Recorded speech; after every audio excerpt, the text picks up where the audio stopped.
네, 고 김대중 전 대통령의 장남인 김홍일 전 국회의원이 지난 20일 별세했습니다. 김 전 의원은 1971년 서울대 내란음모 사건의 배우자로 지목돼 모진 구타와 고문을 겪었는데요. 1980년에는 중앙정보부에 김대중 내란음모 사건을 명목으로 다시 체포돼 극심한 고문을 또 당했습니다. 그는 평생 고문 후유증을 겪어야만 했는데요. 고향인 목포에서도 추모의 물결이 이어지고 있습니다. 장기는 국립 5.18 묘지가 될 예정인데요. 오늘 이슈판에서는 민주평화당 최고위원인 최경환 의원을 연결해 고 김홍일 전 의원 소식과 함께 총선 1년을 앞둔 정치권의 분위기 직접 들어보겠습니다. 최경환 의원 연결돼 있습니다. 의원님 안녕하십니까? 네, 안녕하세요. 최경환 의원입니다. 네. 네. 자, 우리 의원님께서는 김대중 대통령이 서거하실 때까지 보좌했던 마지막 비서관으로 잘 알려져 있는데요. 네. 김 전 대통령께서는 평생 고문 후유증에 시달리던 이 김홍일 전 의원에 대해 각별한 안타까움을 좀 많이 가지고 계셨다고 들었습니다. 곁에서 네. 보셨던 우리 김홍일 전 의원 그리고 김대중 전 대통령님의 각별한 부정이랄까요? 한 말씀 듣고 싶습니다. 예, 그렇습니다. 김대중 대통령은 아드님이 세 분이신데요. 네. 돌아가신 김홍일 의원이 첫째 아드님이십니다. 장남이고요. 예. 집안에서 장남이었고 김대중 대통령께서 그런 고난의 시기에 독재 정권과 싸울 때 가장 앞장서서 아버지와 함께 투쟁하고 참여했던 분이 돌아가신 김홍일 의원이었습니다. 네. 그래서 연청이라고 하는 조직도 전국적인 조직을 움직이면서 했고, 근데 아쉬운 것은 많은 고통을 받을 수밖에 없었는데 80년 5월 17일 이른바 5.17 김대중 내란 음모 사건, 5.18 전날 일어난 사건입니다. 네. 광주 민주화 운동이 김대중 일당이 이렇게 배후 조정해서 한 것이다. 이 사건이 5.17 내란 음모 사건인데요. 그때 중앙정부에 끌려가서 모진 고통, 네 아버지 김대중이가 예. 공산주의자다, 빨갱이다, 자백하라 이런 이제 그 고문을 당하면서 그런 그 고통을 받으신 거죠. 네. 네.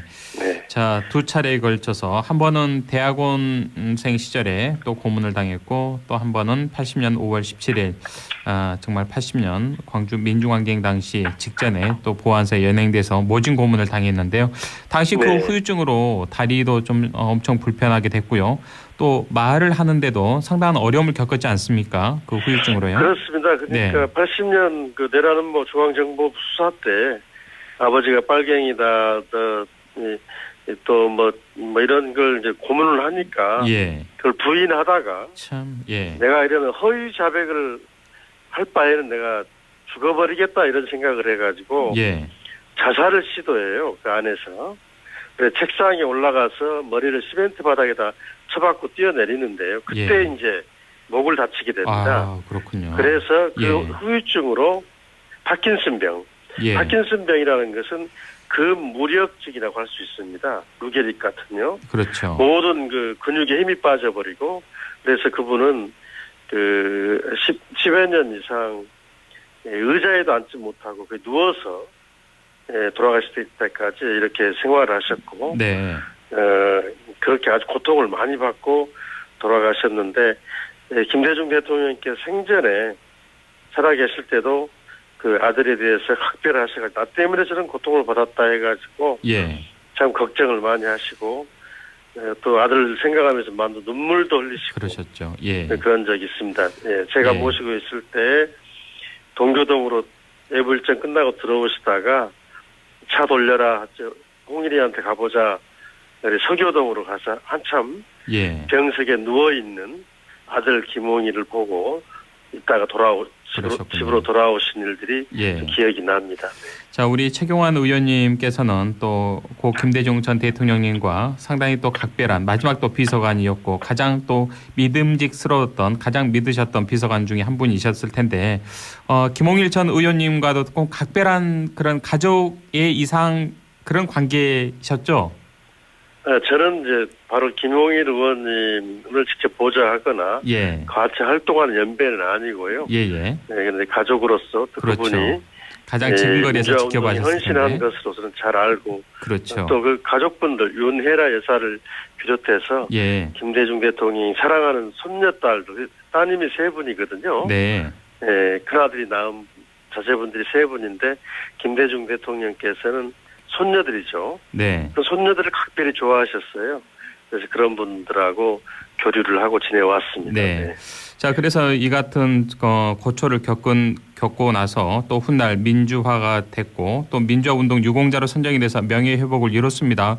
보니까 이제 당시 받았던 그 보상금으로 어려운 학생들을 위해서 장학회를 설립했던데 이 밖에 우리 혹시 고인의 생애와 관련해서 우리 의원님께서 기억나는 에피소드가 있다면 좀 몇 가지 말씀해 주시면 고맙겠습니다. 제가 알기로 목포에 큰 장학회를 만들어서 김홍일 의원께서 지금 운영을 하고 계시고요. 지금 김홍일 의원이 활동을 못 하시니까 부인 되시는 그 윤혜라 여사님께서 목포 장학회를 운영해서 또 고인 유지를 계속 받들고 있는 것으로 알고 있습니다. 네. 예. 자, 지금 당 예정으로는 내일이죠. 5.18 국립묘지에 이제 영원한 안식에 드는데 그 자리에도 그 연결식에도 의원님도 함께 하실 거죠? 예, 저도 내일 5.18 묘지에 가서 안장식에 함께 할 계획을 가지고 있습니다. 네, 고 김홍일 전 국회의원의 또 영원한 안식을 위해서 기도를 함께 좀 드리고요. 의원님 이번에 좀 국회로 눈을 돌려보겠습니다. 최근에 이 자유한국당 중앙윤리위원회가 지난주에 5.18 막말에 했던 김순례 자유한국당 의원에 대해서 당원권 정지 3개월 처분을 내렸습니다. 그 행사를 개최했던 김진태 의원은 뭐 경고 처분을 내렸는데요. 자, 이번 자유한국당 결정에 대해서 의원님 어떻게 좀 보십니까? 그 망언 있고 난 지 계속 한 2달 넘게 지지부진하다가 이제 와서 결국 저는 혹시나 해서 기대를 했는데 역시나 이런 생각을 했습니다.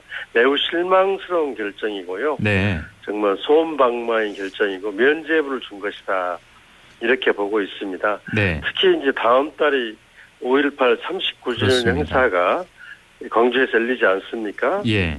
그래서 그것을 앞두고 여론을 좀 무마해 보려고 급하게 형식적으로 징계를 내린 거라고 보고요. 네. 또 이제 국회 윤리특별위원회 징계안이 상정되어 있는데 이 국회 제명을 못하겠다는 입장을 한국당이 밝힌 것으로 저는 그렇게 이해하고 매우 유감스럽게 생각하고 있습니다. 차라리 이 같은 징계를 할 것 같으면 안 하느니만 못했다 이런 국민적인 따가운 비판을 받고 있는데 의원님께서도 같은 생각이시죠? 이 국민적 공분이 아주 거세지는 것 같고요. 전혀 한국당이 진정성이 시간을 떼어서 어떻게 넘어가보자 하는 태도인 것 같고 5.18에 대해서 진정성이 좀 없어 보입니다. 자, 이 5.18 막말에 이어서 최근에 4월 16일 정말 세월호 유족들을 모욕한 이 파문을 일으킨 차명진 전 의원 그리고 정진석 현 의원이죠. 이들에 대한 징계 절차에도 들어갔는데 뭐 김순례 의원처럼 과연 자유한국당이 제대로 징계를 할 것인가 적절한 국민들이 납득할 만한 징계 수위를 내놓을 것인가 이 부분도 좀 다소 회의적입니다. 물음표인데요. 어떻게 좀 예상을 하시는지요? 세월호 그 300여 명의 희생자 가족들에게 이렇게 고통을 주는 그런 막말, 혐오 표현을 어떻게 정치인들이 그렇게 쉽게 할 수 있는지 저도 좀 의아하고 놀랄 따름인데요. 참 창피하기도 하고 화가 나기도 하는데요. 자유한국당의 일반적인 정서인 것 같습니다. 당 대표부터 또 원내대표도 그렇고 5.18 망언한 그런 분위기가 그대로 세월호에 대해서도 그런 망언들을 하게 되는 그런 분위기가 있는 것 같고 최근에 자유한국당이 급격하게 우경화 조짐을 보이고 있습니다. 그것과도 무관하지 않아 보입니다. 자, 5.18 막말, 세월호 유족, 모욕 파문 등 의원님 개인적으로 본다면 우리 국민들의 시선도 여론도 그렇습니다만 자유한국당 일부 의원들의 이 같은 막말 논란, 유족들을 모욕하는 막말 논란, 마치 이 사람들은 자신이 훈장을 타는 듯한 되게 보수층의 상당히 뭐랄까요? 좀 이 분위기를 만들어가는데 자기들이 앞장서가 있다. 오히려 더 어깨를 으쓱하고 있는 그런 분위기이지 않나 국민들은 상당히 좀 안타깝게 바라보고 있습니다. 그런 분위기 좀 감지되십니까? 그러니까 자유한국당 의원들이 그렇게 말하는 것은 말을 쉽게 하는 것은 그걸 예. 좋아하고 그러니까요. 지지하는 사람이 있기 때문입니다. 그렇습니다. 예를 들면은요, 아주 그 극우적인 사람, 특히 광화문을 점령하다시피 하고 있는 태극기 부대라고 부대. 있습니다. 네. 주말마다 수천 명이 모이는 세력들인데요. 최근에 자유한국당 전당대회에서 참여해가지고 네. 지도부 선출을 좌지우지하는 그렇죠. 그런 모습까지 보여주고 있는데요. 그런 예. 우경화된, 극우화된 세력들이 정치권에 결합하면서 나타나는 현상들이고 예. 여기에 동조하는 그 사람들이 그 세월호 막말 5.18 망언들을 예. 일삼고 있다고 생각합니다. 예. 자, 그 연장선에서요. 자유한국당 황교안 대표 지난 20일 대규모 장외 투쟁에서 문재인 대통령을 향해서 이런 발언을 했습니다. 경제를 살릴 의도는 보이지 않고 김정은 대변인 역할만 하고 있다. 이렇게 말을 했는데 이 공당을 대표하는 대표가 김정은 대변인, 현직 대통령을 김정은 대변인이라고 표현을 하고 있고요. 특히 자유한국당에서는 이날 장외 투쟁에서요. 좌파 독재, 종북 굴욕이라는 구호를 거침없이 쏟아냈습니다. 자, 이 같은 이 자유한국당의 작금의 상황 어떻게 보십니까? 예, 그렇습니다. 지금 남북관계 한반도 정세가 문재인 정부 들어와서 세 차례 남북 정상회담, 또 북한과 미국의 이 회담들이 계속되면서 이제 북한 핵 문제에 대한 해결의 논의가 진행되고 한반도가 새로운 시대, 평화의 시대, 교류 협력의 시대로 들어가는 것에 대해서 자유한국당이 매우 불안해하는, 자기 정치의 근거가 종북 주장을 하는 거고 또 반북 대결 이데올로기, 냉전 이데올로기를 가지고 정치됐는데 네. 그 근거들이 사라진다고 생각하는 거예요. 그래서 최근에 남북 관계가 좀 주춤하고 비핵화 문제가 약간 속도가 나지 못하고 있지 않습니까? 예. 그런 형국을 이용해서 문재인 정부를 이렇게 공격하는 형태로 나오고 있는데요. 대단히 잘못됐고 또 하나 이 태도는 내년 총선을 겨냥한 것입니다. 아까 네. 이야기했던 극우적인 태극기 부대나 또 문재인 정부의 비파적인 특정 세력이나 특정 계층 또 특정 지역을 겨냥해서 자유한국당 중심으로 단결하자고 하는 예. 그런 정치적인 신호를 보내는 거라고 보고요. 예. 이렇게 남북 관계나 민족 문제를 이렇게 정치에 활용하는 것은 대단히 잘못됐고 또 대통령에게 무슨 대변인이라고 하는 우리 국민들의 자존심도 상당히 깎아내리는 발언이라고 생각하고 잘못됐다고 생각합니다. 자, 이 같은 국면에서 이 박근혜 전 대통령을 석방해야 한다 이런 목소리까지 힘을 얻고 있는데요. 보수층을 중심으로요. 이 같은 수순을 밟기 위한 하나의 좀 자기들만의 계산된 과정이다 이렇게 보는 시각도 있습니다. 의원님께서는 어떻게 보십니까? 이 문제는? 박근혜 대통령이 우리 한국 정치 또 우리 헌정 질서 문란을 어떻게 해서 이제 국정농단으로 탄핵까지 되지 않았습니까? 그리고 이제 재판이 네. 계속 진행되고 그렇죠. 있는데 석방을 이야기한다는 것은 도대체 시기상조고 어불성설이다. 사법 정의도 무시하는 거고 예. 국민들을 무시하는 태도라고 보고요. 네. 시간의 문제가 아니라 우리가 법과 상식의 문제라고 봅니다. 예. 형을 집행하는 걸 논할 상황은 아니라고 보는데 예. 아까 말씀드린 것처럼 그 태극기 부대 또 특정 지역의 보수적인 정서를 이렇게 이제 교묘히 이용하는 박근혜 대통령을 통해서 그래서 그것을 정치에 동원하려는 내년 총선을 겨냥한 그런 정치적인 주장으로 똑같이 네. 박근혜 대통령을 이용하고 있다. 그래서 이런 부분들에 대해서 더불어민주당 문재인 정부도 좀 단호한 태도를 취할 필요가 있다. 예. 이게 실제 그런 여론이 일부 있긴 하지만 이건 역사 정의 또 사법 정의를 확고히 한다는 점에서 이 문제는 분명히 하고 넘어가야 된다 이렇게 생각하고 있습니다. 예. 자, 의원님, 내년 총선이 이제 1년 앞으로 다가왔습니다. 민주평화당 네. 당내에서는 어떤 고민들 하고 계시는지 궁금하고요. 또 지역사회와 정치권 내년 총선을 좀 어떻게 대비하고 준비를 해야 한다고 생각하시는지요? 한 말씀 듣고 싶습니다. 저희들은 3년 전에는 국민의당 이름으로 좀 압도적인 그 지지를 받았습니다. 그렇죠. 그래서 광주 8명 의원 전체가 당선됐는데, 예. 그 뒤에 이제 분열, 이 바른미래당과 또 민주평화당과의 분열이 되고, 이렇게 되면서 국민들로부터 이제 호남인들로부터도 외면을 당하고 있는 상황입니다. 그런 점에서 저는 이 상태로 내년 총선을 치를 수 없는 상황이고요.